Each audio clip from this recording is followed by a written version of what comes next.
생활 속 법률 히어로 이승우 변호사의 사건 파일.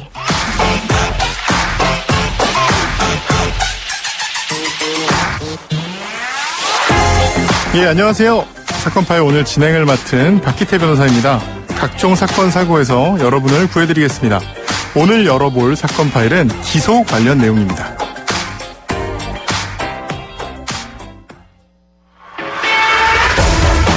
정부가 마약류 투약 사범 중 재활 의지가 강한 대상자들을 선별해 재활 프로그램을 지원하는 조건부 기소유예 제도를 시범 운영합니다. 지난해 교육이수를 조건으로 검찰 및 보호관찰소로부터 조건부 기소유예 처분을 받은 마약류 사범 4명 중 1명이 교육 조건을 채우지 못한 것으로 나타났습니다. 마약 사건의 경우 기소유예 조건이 강화될 것으로 보이는데요. 검사의 처분인 기소유예 처분이 무엇인지 살펴보고 마약류와 관련된 기소유예 처분의 의미를 검찰 출신 형사전문 변호사인 조범석 변호사와 알아보겠습니다. 안녕하세요, 변호사님. 안녕하십니까. 법무법인 법승의 조범석 변호사입니다. 예, 오늘 어떤 얘기 해주시는 건가요? 예, 제가 검찰 수사관으로 근무하면서 접했던 피의자나 범죄 피해자들, 그리고 변호사로서 만났던 의뢰인들 중에 이제 많은 분들이 기소유예 처분이라는 말을 들으면 직관적으로는 이해를 하십니다. 네. 근데 실제 그 의미에 대해서 정확하게 모르는 경우가 많아요. 네, 그런 경우가 많죠. 예. 네네.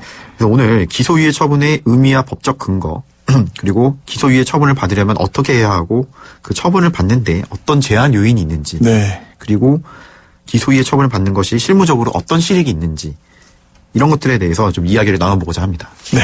그러면 기소유예가 뭔지, 어떤 건지 설명해 주시죠. 예.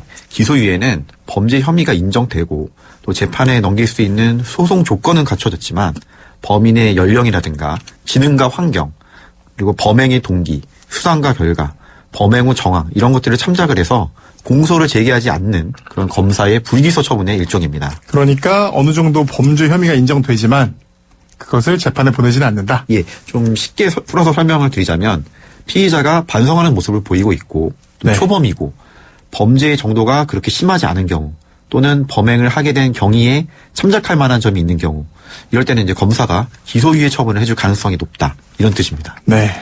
특히 이제 피해자가 있는 사건에서는 그 피해자하고 합의하는 거 그런 이제 피해 회복이 양형 판단의 중요한 요소가 될 것이고요. 네네. 최근 그 검경 수사권 조정이나 형사소송법 개정으로 경찰관한테도 무혐의로 판단하는 사안에 대해서 불송치 결정할 수 있는 권한을 주긴 했는데 여전히 기소유예 처분은 검사만이 할 수가 있습니다.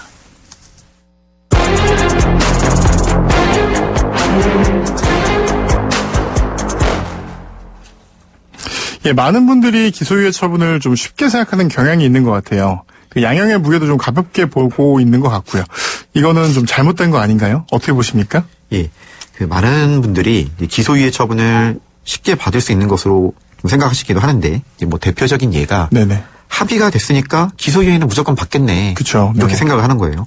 근데 실무적으로 기소유예 처분을 받는 것이 생각보다 쉽지는 않습니다. 네. 그 피해자가 있는 범죄의 경우에는 피해자의 합의가 되어야 하고요. 네. 또 범죄 전력이 있어서도 안 되고 죄질도 아주 나쁘지는 않아야 됩니다. 네. 그리고 여러 가지 양형 조건들이 좋아야 합니다.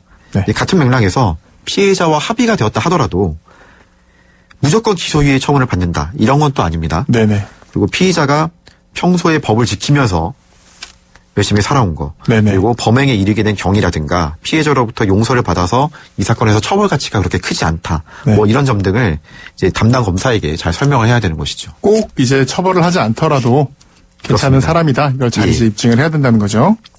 또 이제 기소유예 관련해서 의뢰인들로부터 자주 질문받는 내용 중에 하나가 이런 범죄도 기소유예가 가능할까요? 하는 질문이에요. 네네.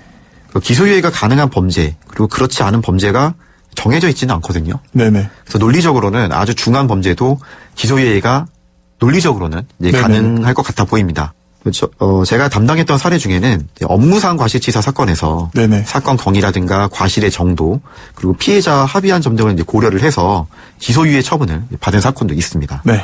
하지만 기소유예가 기본적으로는 재판에 넘길 사안이지만 여러 양형 조건들을 참작을 해서 수사 단계에서 사건을 종결해 주는 것이기 때문에 중한 범죄라고 하면 기소유예 처분을 받는 것이 사실상 기대하기가 어렵다고 할 수 있습니다. 그럼 뭐가 중한 범죄인가요? 이 중한 범죄라는 게 뭐 죄명에 따라 일률적으로 결정되는 건 아니고요. 네네. 같은 죄라도 특정 사건에서 범행의 이제 경중에 따라 기소유예 처분을 받을 수도 못 받을 수도 있습니다. 제가 예를 들어 설명을 드리면 네네. 최근 10년 사이에 압도적으로 자주 발생하고 또 증가하고 있는 범죄, 성폭력 특별법상의 그 카메라 이용 촬영죄 있지 않습니까? 네네네. 엄청 많죠. 예. 이 촬영된 부위가 뭐 신체의 주요 부위인 경우에는 설령 합의가 된다고 하더라도 기소유예 처분이 원칙적으로 제한되고 있는 게 검찰 실무이기도 합니다. 아, 뭐 어떻게 법이 있는 건 아니지만 현실에 그렇게 되고 있다는 거죠? 그렇습니다. 근데 저는 이런 얘기를 좀 들었어요. 이 기소유예 관련해서 전과가 있으면 기소유예 안 된다. 뭐 이런 생각하시는 분 저 말고도 많은 것 같습니다. 이건 실제로 어떤가요? 이 질문도 자주 받는 질문 중에 하나입니다. 사실 초범이라고 하면 이제 기소유예를 받는데 절대적으로 유리한 것은 사실이죠. 네네. 하지만 전과가 있다고 해서 기소유예가 아예 불가능하다. 이런 것도 아닙니다. 네네. 전과가 동종 전력인지 아니면 다른 종류의 전과인지에 따라서 기소유예 가능성도 이제 상대적으로 달라지거든요. 네네. 실제로 다른 종류의 전과가 몇 개 있는데 기소유예 처분을 받는 경우는 종종 있습니다. 네네. 예, 그럼 기소유예가 결국은 무죄는 아니라는 거잖아요. 네, 그렇죠. 그런데 사람들이 이 의미를 혼동하는 것 같아요. 이 실무적으로 기소유예가 어떤 의미가 있다고 보십니까? 예, 많은 분들이 어떻게 해서라도 기소유예 처분을 받으려고 하는 이유는 이 기소유예 처분에 따라서 신분 박탈 여부가 결정되는 그런 사안들이 있기 때문입니다. 어떤 건가요? 예, 예를 들면 공무원, 네. 뭐 지방공무원, 국가공무원 불문합니다. 그리고 공공기관 종사자들, 네네. 그리고 뭐 사립학교 교원 이런 네. 분들은 이 성범죄 사건으로 벌금 100만 원 이상의 이제 유죄가 확정이 되면 법에 의해서 당연퇴직 사유가 되거든요. 네. 그런데 변호사님도 잘 아시겠지만 일단 성범죄로 재판으로 회부가 되었을 때 벌금 100만 원 미만의 형성고를 받는다. 거의 불가능하죠. 그렇죠. 이 여간 어려운 일이 아닙니다. 네네. 그래서 이제 특히 사안이 비교적 경미한 경우라면 어떻게 해서든 아예 기소조차 안 되는 이 기소유예 처분을 받아서 자신의 직업을 유지하려고 하는 것입니다. 설령 혐의가 있는 걸로 뭐 어느 정도 수사기관이 보고 있는 거지만 그렇죠. 어쨌든 기소가 되지 않았으므로 자리를 지킬 수 있다는 거네요. 그렇죠. 네. 그리고 또 기소유예가 이제 행정처분과 관련해서도 의미가 있을 수 있어요. 네. 예를 들면은 흔히 이제 우리가 뺑소니라고 부르는 특가법상 이제 도주치상 사건. 네네네. 거기서 일단 혐의가 인정되면 경찰 수사 단계에서부터 면허 취소 이런 이제 행정처분을 받게 되죠. 네.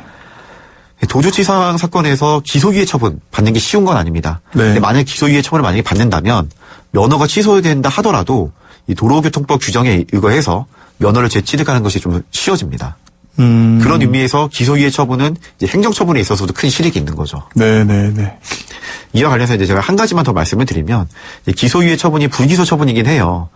하지만 기본적으로 범죄 혐의는 있다고 판단을 하는 것이지 않습니까? 네네, 그렇죠. 그렇기 때문에 형사사건에서 만약에 피해 회복이 안 되면 그 피해자는 가해자를 상대로 민사소송을 제기할 수 있고요. 네. 그리고 이제 금액의 많고 적음을 떠나서 그런 이제 불법행위에 대한 배상을 받을 수는 있습니다. 네네네. 이런 면에서 완전히 혐의가 없다고 판단하는 그런 좁은 개념의 불기소 처분과는 구별이 되는 것이죠. 그러니까 설령 가해자가 기소유예를 받았다. 나랑 합의도 안 했는데 예, 예. 그런 상황이라고 해도 너무 이렇게 실망하시지 말고 예. 민사 절차로 나갈 수 있다. 이 말씀이신 거죠? 예, 그렇습니다. 네네. 이 마약 사건의 교육 이수 조건부 기소유예 운영 방침에 어떤 변화 가능성이 있는지 궁금하네요. 예, 그 방금 전 말씀하신 대로 최근에 검찰에서는 단순 투약 마약 사범에 네네네. 대해서는 이제 치료나 재활 조건부 기소유예 이걸 도입을 했거든요. 네. 그래서 실시하고 있는데 또 다른 한편으로는 이런 마약 사범에 대해서 엄중하게 처벌하고 관용을 베풀어서는 안 된다. 이런 그런 사회적 기조와 그런 네. 분위기에 맞춰서 이 검찰에서도 이 마약 사범에 대해서 이제 기소유예 처분을 내리는데 요건을 다소 엄격하게 해석하고 운영하고 있는 경향이라고 합니다. 오늘 기소유예에 대해서 법적으로 얘기 나눠봤는데요. 마지막으로 관련 조언 짧게 해주시면 감사하겠습니다. 예. 그 기소유예 처분은 범죄를 저지른 피의자에게는 여러모로 이익이 되는 기회입니다. 조건부 기소유예 처분을 받는 경우에는 교육을 통해서 자신의 행동의 의미를 정확히 깨닫고 다시는 범행을 하지 않았으면 좋겠고요. 또 교육 조건부 기소유예가 아닌 일반 기소유예의 경우에도 마찬가지로 검사가 선처를 해주는 취지를 잘 생각을 해서 준법의식을 강화하는 계기가 되었으면 좋겠습니다. 예, 오늘 말씀 감사합니다. 지금까지 조범석 변호사와 함께했습니다. 예, 감사합니다. 예, 생활 속 법률 히어로 오늘 진행을 맡은 박기태 변호사였습니다. 내일도 사건에서 여러분들을 구해줄 사건 파일 함께 열겠습니다.